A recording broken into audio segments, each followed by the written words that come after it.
C'est bon? C'est peut-être un peu provo comme t-shirt, non? Bon, je vais mettre un truc plus neutre.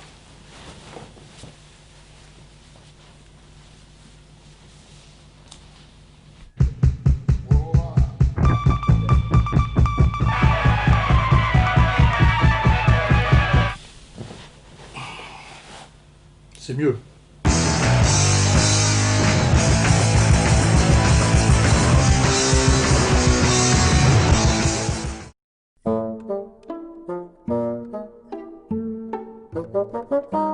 Oui, parce que le con du mois m'a valu la dernière fois une plainte pour injure et diffamation de Louis Alliot. J'en avais parlé un peu la dernière fois. Je vais peut-être en reparler rapidement. En fait, j'avais dit que c'était con de sa part, dans le cadre d'une action politique, puisqu'il est numéro 2 d'un parti politique, de se rendre en Cisjordanie avec un extrémiste sioniste proche de la LDJ pour faire l'apologie de la colonisation de Cisjordanie, qui, je rappelle, est même condamnée par l'ONU. Et que ça n'apporterait rien au Front National de se mettre à dos, on va dire, les Français de sensibilité humaniste plus les Français d'origine immigrée et musulmans.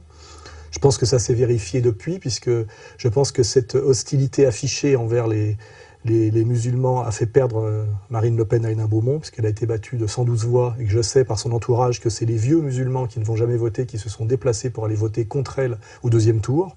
Hein. Et par ailleurs, cette espèce de stratégie pro-sioniste qui correspond un peu à la sensibilité petite bourgeoise revancharde du sud de la France, a permis de faire élire l'avocat marron Maître Collard, qui s'est empressé de dire, un, qu'il ne rentrerait pas au front, et deux, qui a même déclaré, on le mettra, qu'il détestait M. Le Pen. Voilà. Donc j'avais fait de Louis Alliot le con du mois. Je pense que c'était totalement justifié. Ce n'est ni une injure ni une diffamation, c'est un constat. Voilà, hein. Bon, après on verra si la plainte va au bout. Mais si maintenant on va au tribunal quand on critique l'action politique d'un leader politique en période électorale, il s'en est fini de la démocratie, quoi. On verra. Voilà un métier qui fait rêver, qui fait peur aussi. Grand reporter, j'en ai une à mes côtés ce matin. Ça fait plus de 20 ans qu'on voit ces reportages sur la deuxième chaîne, Antenne 2, puis France 2. Bonjour Martine Laroche-Joubert. Bonjour. Ça fait combien de temps d'ailleurs que vous partez au bout du monde comme ça? Ça fait à peu près au bout du monde, ça fait à peu près, oui, une vingtaine d'années, un peu plus. Une dictature s'effondre ici, devant nous, la Libye. À peine la frontière avec l'Égypte franchie, le pouce levé de la victoire, des cris de joie, le nouveau drapeau et tout de même une angoisse. Sauvez-nous, sauvez-nous du carnage, nous supplie cet homme devant le portrait de Kadhafi barré d'insultes. Kadhafi a détruit le pays, les jeunes, la santé, l'économie, l'enseignement. Le massacre des innocents. Ces enfants ont été tués hier dans un village de Syrie. L'opposition accuse le régime de Bachar al-Assad.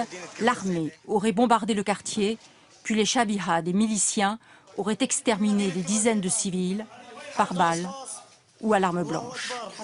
Ce qui m'a frappé dans ces révolutions, enfin aussi bien en Syrie qu'en Libye, c'est le courage des gens qui descendent. À Homs, il y a des jeunes de 20, 22 ans qui descendent dans les rues. Et quand on leur demande pourquoi, c'est pour la dignité, pour leur liberté de penser. C'est quelque chose de... C'est une vraie leçon.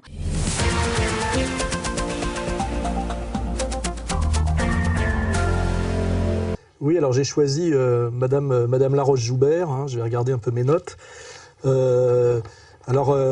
J'ai appelé ça, c'est un nouveau concept, ça s'appelle le salafisme fucking,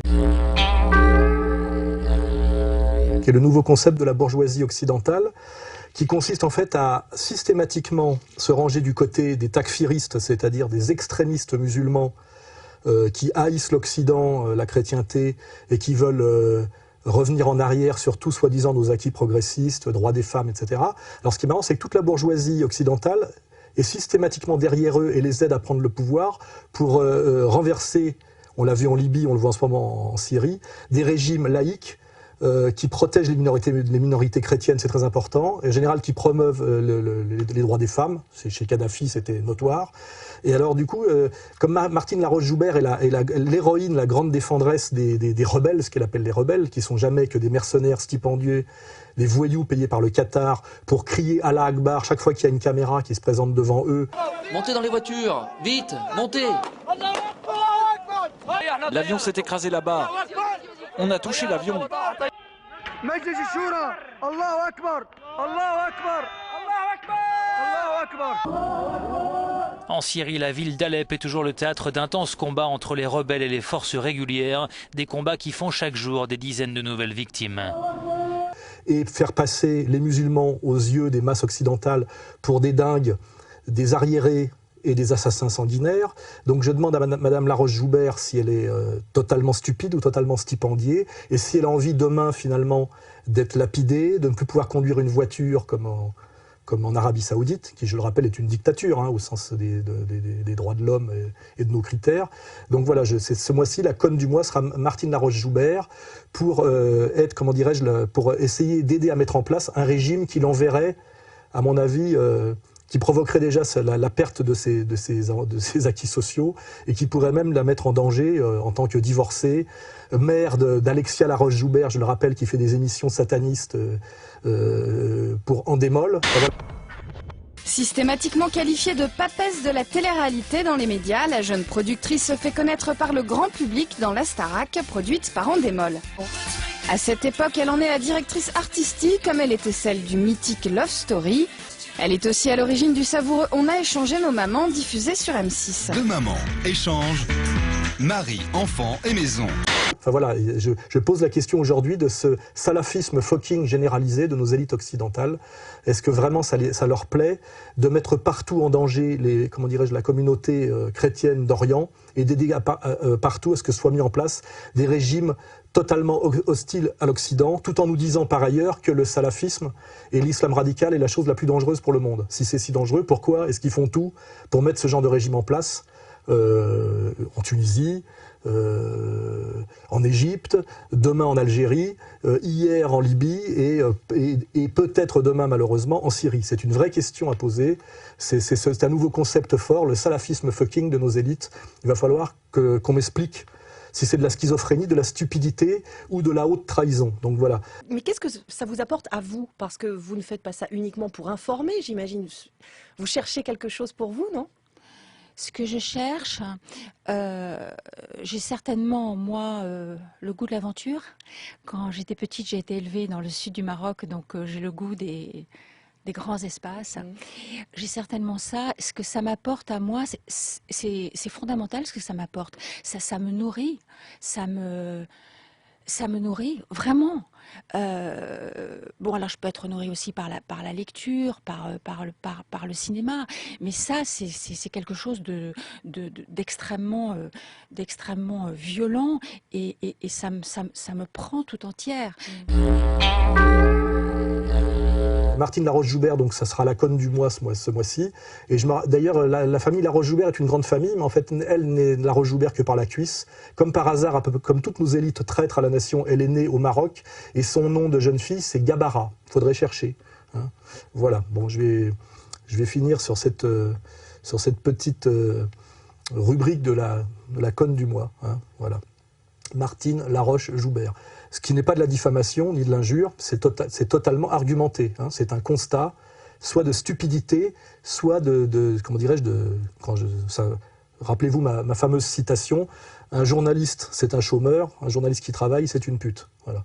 Et là, on touche effectivement chez ces femmes physiquement agréables qui ont accédé à la haute bourgeoisie par la cuisse, à ce que le sociologue Michel Clouscar, qui a été mon maître, grand sociologue marxiste, appelait dans le semi-prostitutionnel comme catégorie du culturo-mondain, et ce qu'il appelait, quand il réfléchissait à cette poussée dans les années 70 de ce genre de femmes, ce qu'il appelait les putains culturels. Voilà. C'est pas de moi, c'est de lui. Hein. Voilà.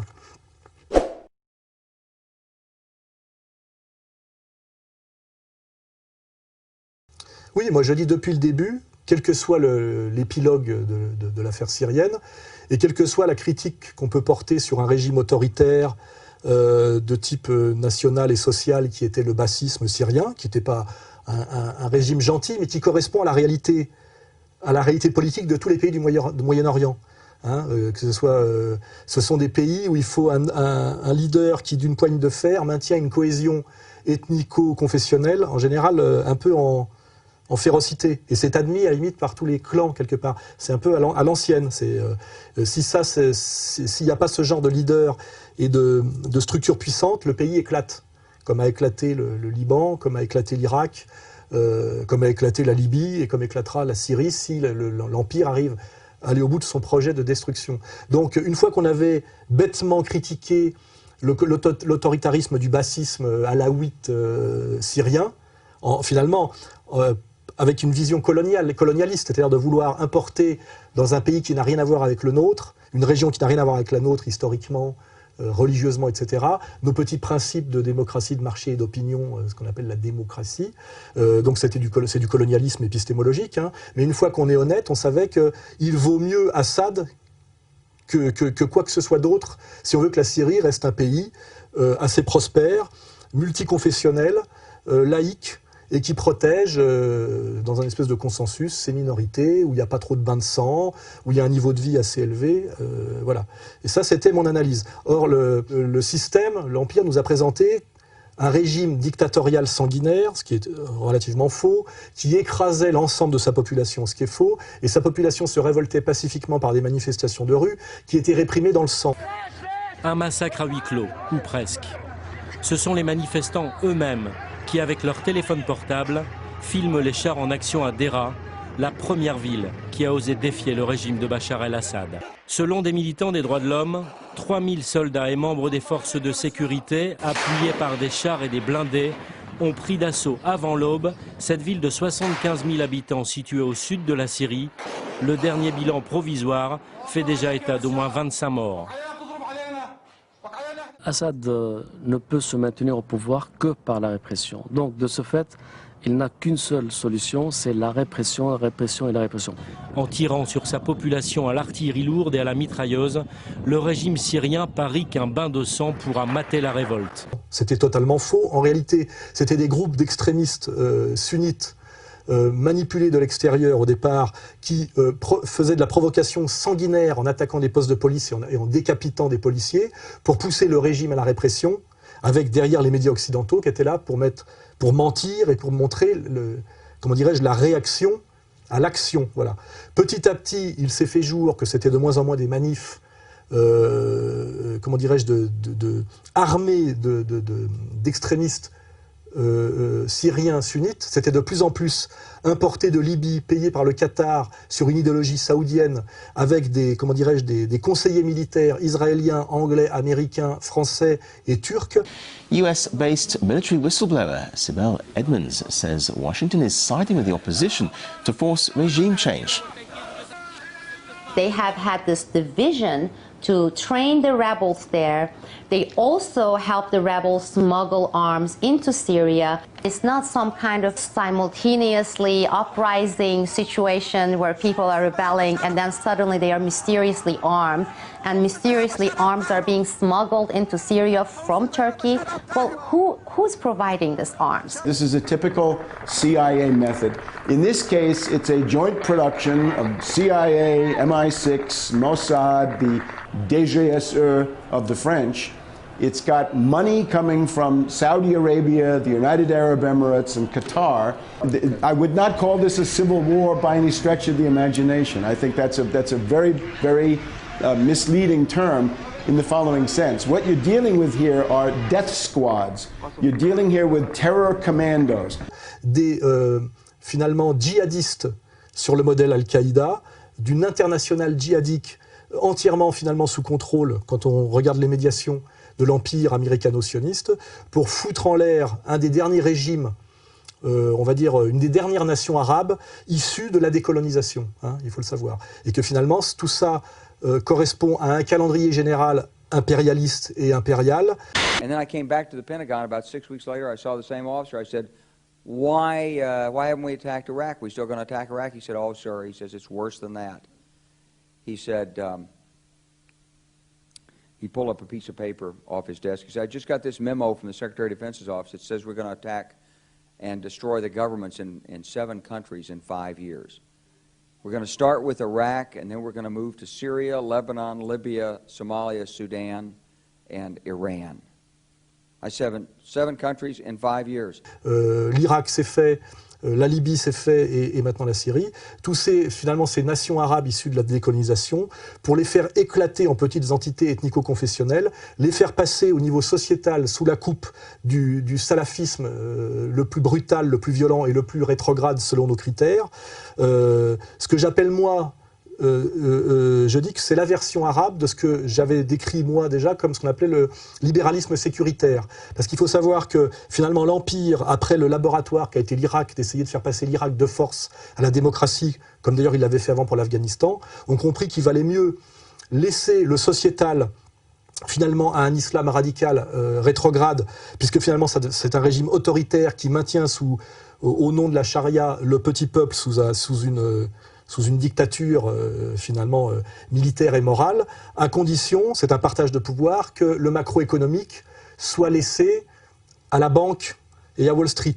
Et là on le vérifie puisque j'ai des documents qui me prouvent qu'en Tunisie, alors que la Tunisie était sortie des emprunts bancaires depuis 2007, la Tunisie vient de recontacter un énorme emprunt inutile et non nécessaire de fausses monnaies. Et donc nous avons dans tout le monde arabe, finalement, des révolutions voulues par l'empire américano-sioniste, dans l'intérêt finalement de la banque, c'est-à-dire de l'hégémonie du dollar, sur le dos des peuples et de leurs acquis, avec une alliance perverse passée soit avec les frères musulmans, soit avec les salafistes les plus extrémistes qu'on appelle les takfiristes, pour produire finalement une société libérale sécuritaire où le pouvoir via l'armée est à l'empire américano-sioniste, puisque ce sont à chaque fois les armées sont armées et encadrées par les Américains. C'est ce qui fait d'ailleurs la différence avec la Syrie, qui est armée par les Russes.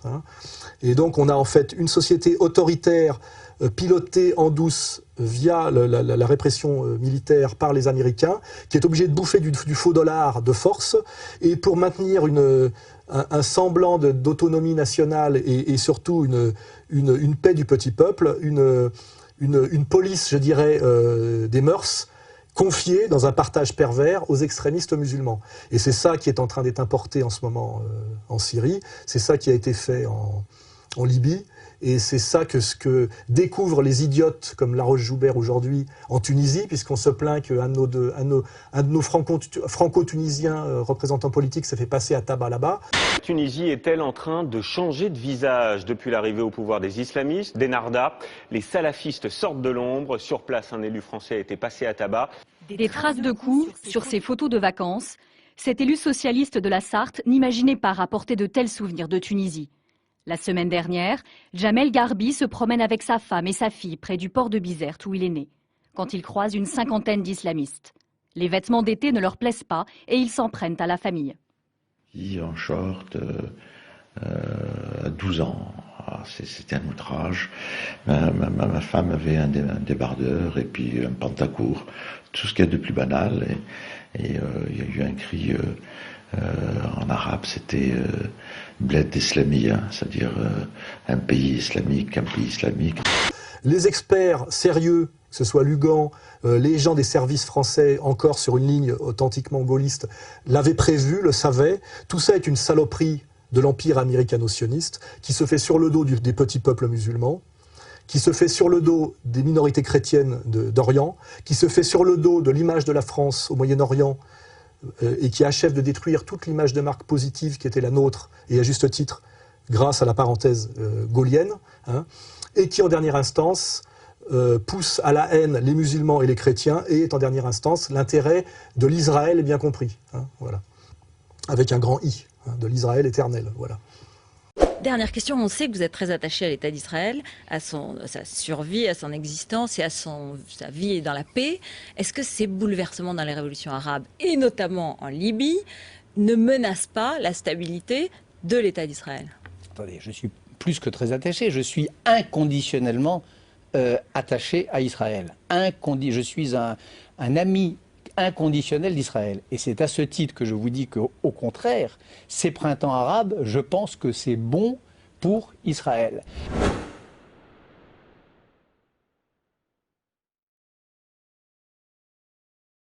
Pour digresser sur cette étrange stratégie de nos élites de systématiquement favoriser la venue au pouvoir d'extrémistes musulmans dont un des marqueurs est d'être absolument haineux envers la chrétienté, il faut parfaitement articuler ça avec, comment dirais-je, le sionisme. Hein. C'est les sionistes qui, en dernière instance, ont intérêt à pousser à la haine entre chrétiens et musulmans, c'est-à-dire favoriser un certain islam extrémiste, takfiriste, haineux de la chrétienté, pour que les chrétiens, en retour, aient la haine des musulmans. Et on voit très bien les conséquences que ça peut avoir, notamment en France sur la réconciliation nationale, et l'intérêt que ça a pour les sionistes de tirer leur épingle du jeu, comme toujours, du diviser pour régner, et de finalement aider à un nettoyage ethnique anti-chrétien au Moyen-Orient pour se retrouver seuls face à des islamistes radicaux qu'ils auront entièrement payés en douce via les États-Unis pour les mettre en place, pour justifier après, effectivement, toute leur politique agressive et de se présenter, comme ils le font déjà sur les autobus américains, comme l'avant-garde de la civilisation face à la sauvagerie. Hein. San Francisco's Municipal Transportation Agency has a policy against political ads on its buses, but an ad being displayed now comes pretty close. Carolyn, the ad says, in any war between the civilized man and the savage, support the civilized man. And it goes on to say, support Israel, defeat jihad. Cette sauvagerie qu'ils payent, qu'ils mettent en place et qui n'est jamais dans ce masque de Janus que leur face cachée. Hein, voilà. Et d'ailleurs là-dessus, je vais en profiter pour lire un extrait de Bainville, dont j'ai fait la promotion la dernière fois pour son Histoire de France, que je vais sortir de cet excellent bouquin là qu'on va rééditer bientôt, Le monde contre soi. Hein. Voilà ce que disait Bainville du sionisme en 1937. C'est posthume d'ailleurs, il est mort en 1936. Le sionisme allumera sans doute en Palestine une hideuse guerre de religion, encore un de ces progrès à rebours que les traités auront valu au genre humain. L'Observatore Romano, donc le Vatican, signale parmi les immigrants juifs qui arrivent en nombre des fanatiques qui parlent de détruire les reliques chrétiennes. Ce n'est pas tout. Avec la guerre religieuse, le sionisme apporte la guerre sociale. Les juifs venus de Pologne, de Russie, de Roumanie réclament un partage des terres et l'expulsion des indigènes. Monsieur Nathan Strauss, le milliardaire américain, finalement comme Netanyahou, hein, dit crûment que les musulmans trouveront d'autres régions pour vivre. Admirable moyen de réunir en Asie mineure, et même plus loin, tout l'islam contre l'Occident. Voilà. Ça, c'est une phrase prophétique de Bainville qui montre bien qu'un des aspects du sionisme qu'il ne faut pas oublier, c'est de pousser à la haine des chrétiens dans le monde arabe. Et n'oubliez pas que le monde arabe, avant le sionisme, était une terre de coexistence des trois monothéismes abrahamiques, c'est-à-dire islam dominant, mais judaïsme et christianisme. C'est encore le cas en Syrie, cette Syrie que Mme Laroche-Joubert essaie de détruire. Hein. On a le problème des Coptes, des minorités coptes aujourd'hui en Égypte, à cause du même processus. Une église copte de la ville d'Alexandrie a été frappée par un attentat sanglant la nuit dernière. Le dernier bilan fait état d'au moins 21 morts et d'une quarantaine de blessés. L'attentat, selon des sources divergentes, aurait été provoqué par une voiture piégée ou par un kamikaze. L'église copte égyptienne est sous la menace du mouvement terroriste Al-Qaïda depuis le mois de novembre. Hein ? Et on a eu la même chose d'ailleurs dans l'Irak de Saddam Hussein. Hein. N'oubliez pas que Tarek Aziz était un ministre chrétien. Et systématiquement, le sionisme, une des buts et des conséquences du sionisme, hein, c'est les deux, c'est la destruction du monde chrétien. Il ne faut pas oublier ça. Hein. Et que finalement, chaque fois que je réfléchis à l'histoire, la vraie haine du sionisme, pris au sens, je dirais, le plus mythique du terme, c'est la haine du christianisme et du christianisme authentique, qui est d'abord le catholicisme et ensuite la religion orthodoxe. Hein. On ne parlera pas de la religion réformée qui, elle, a été, malgré les écrits de Luther, a été totalement rachetée et retournée progressivement pour devenir finalement une antichambre et un judaïsme de substitution. Hein, voilà.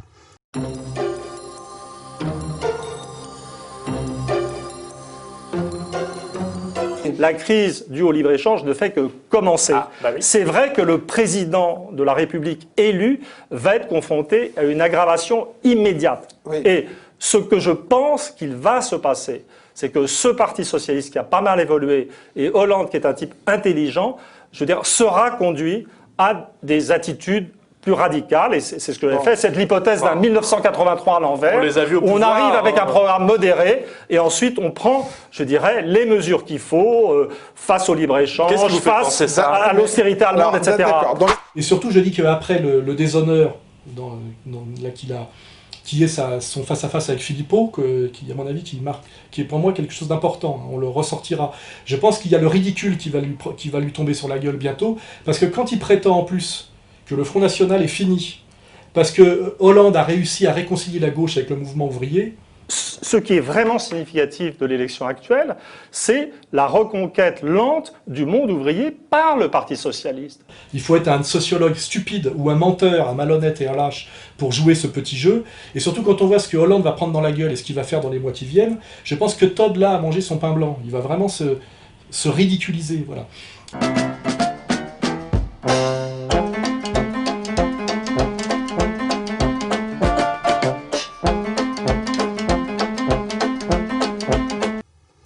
Il se passe exactement ce que j'avais prévu. Donc c'est bien finalement ce qui fait la qualité de mes interventions, c'est qu'il y a toujours une prise de risque quand on spécule sur un fait ou qu'on annonce quelque chose. Et après on voit si c'est avéré ou pas, parce qu'il y a quand même ce que Lénine appelait l'éternel retour du concret. Il y a le réel, quoi, hein, les faits. Et je me positionne surtout par rapport à finalement un demi-escroc qui est Emmanuel Todd. Hein. On peut déjà attraper par l'oreille Todd le tricheur et Todd le menteur. Je crois qu'il parlait de socialisme révolutionnaire à propos de Hollande. Hollandisme révolutionnaire en disant que Hollande ne referait pas le coup de Mitterrand. Je ferai remarquer que Mitterrand, pour passer à la rigueur, a attendu 2 ans. Hollande a attendu 2 semaines. Hein. La ratification du traité budgétaire européen prévu à la rentrée, avec sa fameuse règle d'or. Une règle qui impose aux États de limiter à terme leur déficit public à 0,5% du PIB. Ce traité, lors de la campagne, le candidat Hollande promettait pourtant de le réformer en profondeur. Chacun sait que si je suis demain le président de la République, il y aura une renégociation du traité. Il y a 7 milliards à trouver pour respecter les engagements de déficit. Ce seront des impôts nouveaux. Alors qui va payer? D'abord, vous avez la hausse du coût du travail avec la fin de la TVA sociale. Vous avez encore l'abolition du sarkozysme avec la fin des heures supplémentaires défiscalisées. Côté ménage, là ce sont les ménages les plus aisés qui vont contribuer le plus, 73%. Le reste, eh bien, ce sont les classes moyennes, ce sont les salariés qui font des heures supplémentaires et ça... soit la taille de l'entreprise, ils ne payaient pas de cotisations sociales sur les heures supplémentaires, ils vont en payer. Et on vérifie exactement ce que j'avais annoncé, c'est que Hollande n'a aucun pouvoir politique, il est dans les mains effectivement de l'oligarchie européenne, bancaire et mondialiste. Toutes ces prises de position sont des prises de position de soumission à la logique bancaire. Ces positions en politique étrangère sont exactement dans la continuité de la trahison sarkozyste. Hein. Le régime de Bachar el-Assad ne tiendra pas. Sa chute est inéluctable et il faut donc en tirer les conséquences. Bachar el-Assad doit partir. Et laisser son peuple décider librement de son destin. On est dans cette alternance bonnet blanc, blanc bonnet, où 2 choses. On voit que pour faire de gauche, la seule chose que peut faire Hollande, sans rien toucher aux lois européennes, à la domination bancaire et à l'alignement de la France sur l'impérialisme américano-sioniste, la seule chose qu'il peut faire, c'est créer des postes de fonctionnaires, donc faire de la dette, ce qu'il va faire un petit peu. Deuxièmement, pour compenser, aller chercher l'argent ailleurs, persécuter fiscalement les classes moyennes, ce qui est écrit et qui va arriver. Et puis, 6e, là, c'est vraiment le baiser de Judas, c'est le forfait social sur l'épargne salariale. Alors justement, ce midi, vous voulez insister sur ce forfait social. Pourquoi? Oui, ça passe de 8 à 20%, ça fait plus que doubler. Pourquoi? Parce que ça concerne 5, 6, 7 millions de salariés. Alors, c'est un forfait qui n'est pas payé par le salarié, qui est payé par l'entreprise. Mais cette mesure va freiner l'épargne salariale, va freiner le plus bel outil de redistribution de richesse dans notre pays et finalement va pénaliser le pouvoir d'achat de 6 à 7 millions de salariés, donc des classes moyennes. Je ne comprends pas ce choix. Hein, alors que les classes moyennes sont finalement la classe productive et la classe démocrate. On le sait à travers toutes les études, et quand on touche la classe moyenne, on met vraiment un pays en danger. Et le plus tragique, c'est que pour cacher tout ça, pour cacher son impuissance sociale et son ralliement à la droite sociale, il fait du sociétal à travers une petite ministre idiote qui est par ailleurs un petit agent marocain, qui veut d'ailleurs, c'est marrant, comme toutes les anciennes demi-mondaines de la politique, veut interdire la prostitution ou la criminaliser. C'est un peu Marthe Richard, vous savez, l'ancienne pute qui a fait fermer les bordels, quoi. C'est-à-dire que... Enfin, ça c'est une petite remarque amusante, hein. Et donc c'est effectivement la seule chose que nous promet finalement Hollande pour ce qui est de la gauche, c'est le mariage homosexuel et l'adoption d'enfants par les couples homosexuels, c'est-à-dire finalement quelque chose qui revient à terme à une banalisation de la pédophilie, quoi. Hein. Donc il n'y a pas de quoi s'extasier sur les premiers 100 jours de Hollande. Hein. On sait déjà comment tout ça va continuer. Hein. Mélenchon va faire son numéro de critique à la gauche de la gauche pour donner l'impression qu'il y a une opposition de gauche. 100 jours pour presque rien. C'est par ces mots que Jean-Luc Mélenchon qualifie le début de mandat de François Hollande après 3 mois de silence. Selon lui, le président de la République n'a agi qu'en surface. Hollande a désamorcé le contenu insurrectionnel du vote de la présidentielle. Il l'a dilué dans les sables des plages du Var. L'homme politique accuse d'ailleurs François Hollande de ne pas tenir le rôle de président, notamment avec l'affaire des Roms, où la politique menée par Manuel Valls est la même que celle de Nicolas Sarkozy. Ça sera du théâtre, sans doute va-t-il être lâché progressivement par les écologistes, etc., etc. Donc il va se retrouver de plus en plus isolé. Et déjà Sarkozy, on l'a totalement oublié au bout de 5 ans. On se rend compte que c'était un faux président. On nous avait parlé d'omniprésident, mais en fait c'est un ectoplasme. Hein. Il n'a jamais rien fait finalement que parler. Hein. Et il n'a jamais infléchi quoi que ce soit des dictats de l'Union européenne, comment dirais-je, de la Banque mondiale et des directives de l'OTAN. En fait, il n'a jamais rien fait, il faut être honnête. Il ne faut même pas dire qu'il ait fait quelque chose de négatif. Il n'a jamais rien fait. Et Hollande est exactement dans la même position, de l'impuissance politique totale. De toute façon, il a le physique de l'impuissance politique, il faut s'en rendre compte. Il ressemble aujourd'hui à ce qu'il est, c'est-à-dire finalement presque, je dirais, un exutoire, hein, presque un épouvantail. C'est l'homme qu'on pourra critiquer, parce qu'effectivement... Finalement, les politiques sont là pour qu'on les insulte et qu'on les critique, hein, pour que les banquiers puissent se cacher derrière, le grand capital puisse se cacher derrière, les agents d'influence puissent se cacher derrière. Et je ne sais pas comment il va faire pour tenir 5 ans. C'est à peu près la question. Mais ça permet de démasquer déjà la malhonnêteté ou la stupidité d'un Emmanuel Todd. C'est-à-dire que plus la température monte, plus il faut être courageux pour oser dire la vérité sur le plan critique. Et pas parler d'Hitler, comme fait Todd à chaque fois, en sautant des médiations, comme si l'Union européenne amenait à Hitler, comme si c'était la même chose, hein, ce qui est une malhonnêteté totale. Et plus ça va, plus les demi-analystes, les demi-clercs, les demi-honnêtes hommes se retrouvent finalement face à leurs mensonges et à leur malhonnêteté. Et Todd, à mon avis, ça va être difficile pour lui de revenir avec le ridicule de l'hollandisme révolutionnaire. Hein. Il n'y aura pas d'hollandisme révolutionnaire. Todd ne pouvait que le conclure avec ses analyses qui ont précédé pendant 1 an la présidentielle et qui l'amenaient finalement au vote Marine Le Pen. Et donc s'il ne l'a pas vu, c'est que c'est soit un gros malhonnête, soit que c'est un énorme crétin. Voilà. Pas que du bien, hein, ces liens avec Hugo Chavez. Beaucoup de gens trouvent que vous devriez, et aussi avec le passé castriste. Sur ce sujet, comme sur tous les autres, je veux qu'on s'habitue au spectacle d'un homme qui ne transige pas. Hugo Chavez a gagné 12 élections sur 13. D'accord ? Ce n'est donc pas un tyran comme vous le répétez. Vous avez le droit de dire que vous n'êtes pas d'accord avec lui. Qu'est-ce que vous lui reprochez ? Qu'est-ce que vous lui reprochez ? Il a fait diminuer la pauvreté dans son pays. Qu'est-ce que vous lui reprochez ? C'est que nous qui donnons des conseils et des leçons depuis la soi-disant riche Europe qui est de plus en plus pauvre, nous ferions bien d'aller prendre des leçons sur la manière de répartir la richesse auprès de gens qui sont aux portes des États-Unis d'Amérique, menacés continuellement. Nous sommes riches, nous sommes puissants. Et nous avons des pudeurs, des timidités. Et tout ce que nous trouvons à faire, c'est de leur donner la leçon.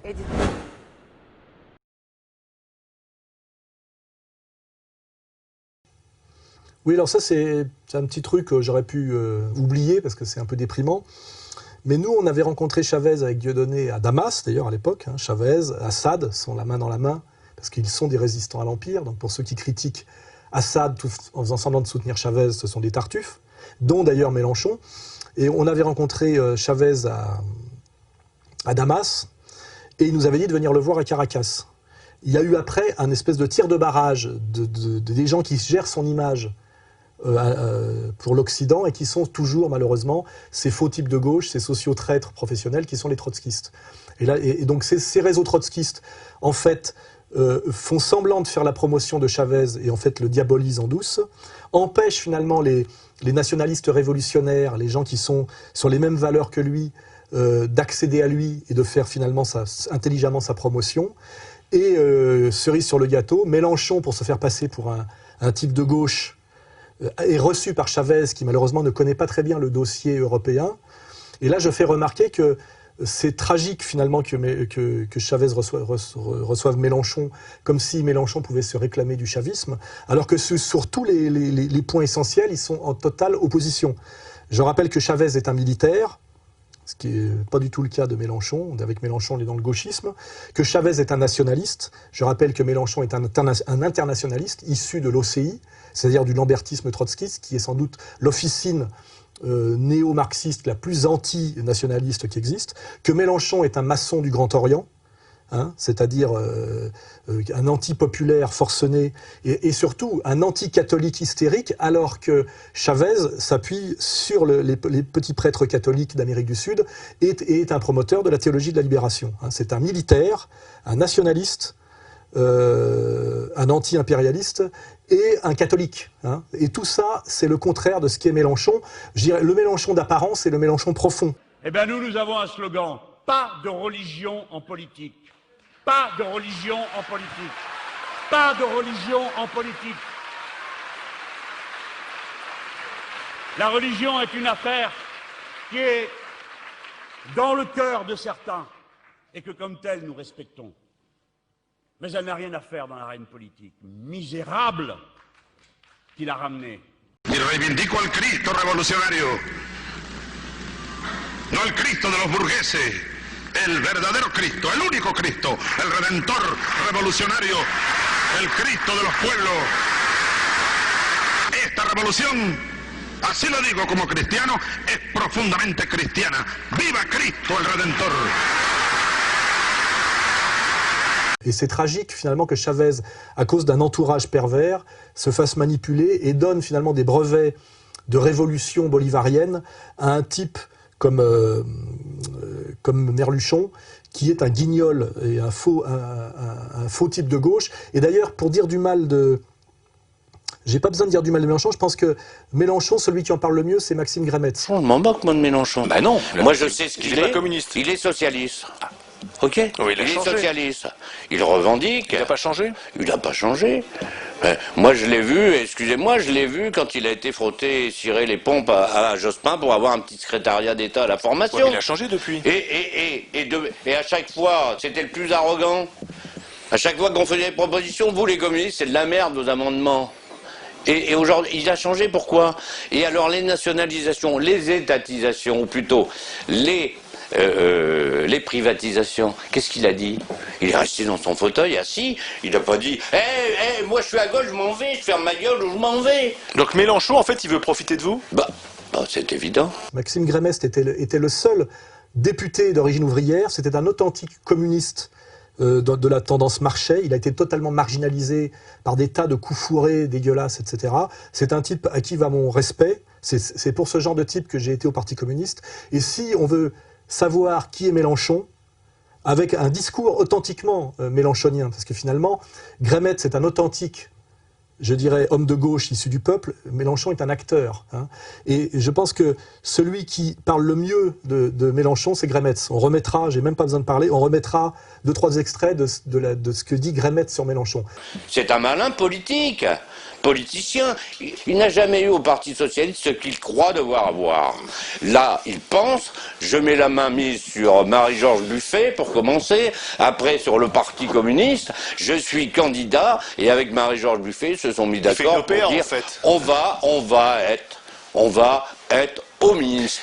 On va négocier avec les socialistes. Mais c'est lui qu'on entend dans les médias, c'est pas Marie-Georges Buffet, c'est lui qu'on entend dans les médias. Bien sûr, puisque la direction du Parti communiste promeut Mélenchon. Et si ensuite il revient au gouvernement, pour avoir vos idées qui arrivent au gouvernement, s'il redevient un parti de gouvernement. Il gardera sa place comme il l'a fait la dernière fois, et il fermera sa gueule. La vérité sur Mélenchon sort de la bouche de Grémetz. Voilà. Et c'est une vérité de gauche. Hein. Il faut toujours... Les menteurs de gauche, il faut les doubler à gauche, jamais à droite. Hein. Voilà. Donc je finirai là-dessus.